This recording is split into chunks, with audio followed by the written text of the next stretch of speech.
ಸೇರಿದರೆ ತುಂಬಿದ ಮನೆಯಂತೆ, ಮನಗಳು ಸೇರಿದರೆ ತುಂಬಿದ ಮನೆಯಂತೆ, ತುಂಬಿದ ಮನೆಯವನೇ ಧರೆಯಲ್ಲಿ ನಗುವಿನ ದೊರೆಯಂತೆ. ಜೇನಿನ ಗೂಡು ನಾವೆಲ್ಲ, ಬೇರೆಯಾದರೆ ಜೇನಿಲ್ಲ. ಜೇನಿನ ಗೂಡು ನಾವೆಲ್ಲ, ಬೇರೆಯಾದರೆ ಜೇನಿಲ್ಲ.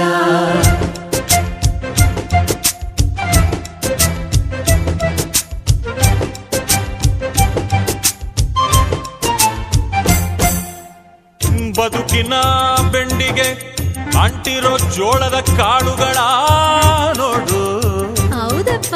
ಸಿಪ್ಪೆಯ ಸೂರಿನಲ್ಲಿ ಸಹಜೀವನ